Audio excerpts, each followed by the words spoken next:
بسم اللہ الرحمن الرحیم۔ مستانیہ سال چہارم کی عزیز طلباء و طالبات، جیسا کہ آپ بخوبی واقف ہیں کہ آپ کا جو نصاب ہے سال چہارم میں وہ یعنی مستانیہ چہارم میں فقہ میں وہ الفقہ المیسر ہے، اور الفقہ المیسر میں بھی صلاۃ المسافر سے آپ کا نصاب ہے۔ آپ جیسا کہ جان بھی رہے ہوں گے اور یوٹیوب چینل پر دیکھ بھی رہے ہوں گے کہ آپ کا جو سبق ہے وہ سلیبس جو ہے وہ صلاۃ المسافر سے ہے۔ چند روز سے یہ سبق چل رہا ہے۔ آج ہم لوگ پہنچے ہیں اقسام الوطنی و احکامھا، وطن کے اقسام اور اس کے احکام، کہ آدمی کا وطن یعنی ایک ہوتا ہے وطن اقامت، ایک ہوتا ہے وطن اصلی۔ اس پر صاحب کتاب کچھ بیان کر رہے ہیں۔ سب سے پہلے صاحب کتاب یہ کہہ رہے ہیں کہ وطن اصلی سے باطل ہو جاتا ہے۔ کیا مطلب اس کا وطن اصلی ہے؟ کیا اس کا مطلب یہی ہے کہ وطن اصلی کہتے ہیں مثال کے طور پر کہ میں پٹنہ کا رہنے والا ہوں، پٹنہ کا رہائشی ہوں، پٹنہ میرا مستقل جگہ ہے، میرا مکان ہے، یہاں سب کچھ ہے، میرا یہاں کا ووٹر آئی ڈی ہے، سب کچھ ہے، میں یہاں رہتا بھی ہوں، قیام پذیر ہوں، مستقل۔ لیکن میں اب چلا گیا دہلی، اور دہلی مستقل میں نے وہاں اپنا فلیٹ لے لیا، مکان لے لیا، وہاں رہنے لگا، وہاں کا میں باشندہ ہو گیا، کاغذ میں بھی میرے سب کچھ اب دہلی لکھے جانے لگا ایڈریس میں۔ تو اب میرا یہ جو پہلا والا رہائشی تھا پٹنہ والا، یہ باطل ہو جائے، حالانکہ یہ میرا وطن اصلی تھا۔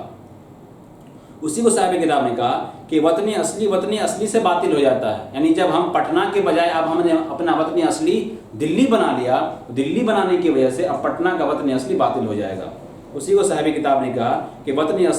اصلی سے باطل ہو جاتا ہے۔ اس کی مثال صاحب کتاب دے رہے ہیں کہ فَإِذَا تَرَكَ وَطَنَهُ الْأَصْلِ وَانْتَقَلَ مِنْهُ إِلَى بَلَدٍ أُخْرَى وَاسْتَوْطَنَهَا، کہ جب کوئی آدمی اپنے وطن اصلی کو چھوڑ دے اور اس سے کسی دوسری شہر کی طرف منتقل ہو جائے اور اس کو اپنا وطن بنا لے،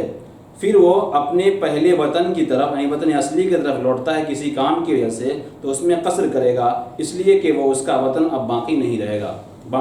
رہا۔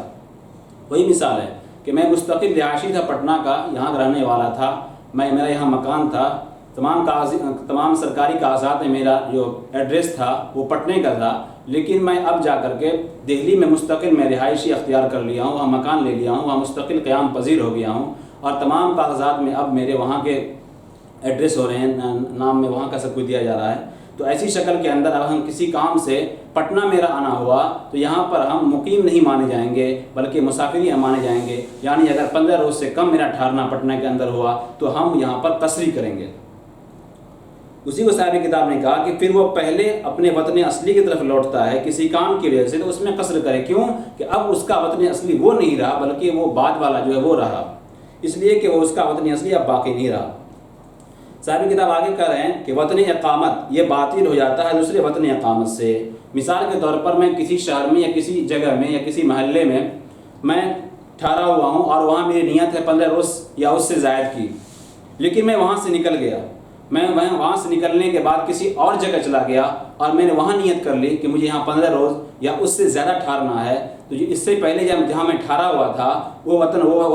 اقامت جو ہے وہ باطل ہو جائے گا۔ باطل ہونے کا مطلب یہ ہے کہ اگر میں پھر دوبارہ لوٹ کر وہاں آتا ہوں اور 15 روز سے کم ٹھہرنے کی نیت وہاں کروں گا تو قصر کرتا رہوں گا۔ اسی کو کہا کہ وطن اقامت یہ باطل ہو جاتا ہے دوسرے وطن اقامت سے۔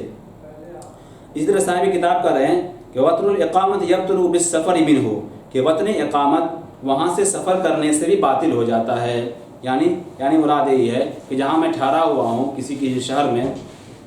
15 روز یا اس سے زائد، لیکن میں وہاں سے نکل گیا تو وہاں سے نکلنے کی وجہ سے اب میرا وطن اقامت ختم ہو جائے گا، باطل ہو جائے گا۔ اس کے بعد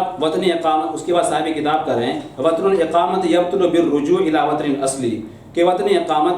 یہ وطن اصلی کی طرف لوٹ جانے سے باطل ہو جاتا ہے۔ مثال کے طور پر میں کسی کام سے پٹنہ آیا تھا، پٹنہ میں 15 روز یا اس سے زیادہ رہنے کی میں نیت کر لی، میں یہاں 2 مہینہ 4 مہینہ 6 مہینہ 8 مہینہ رہا، اس کے بعد میں اپنی جگہ یعنی جہاں کا میں باشندہ ہوں، جہاں میں مستقل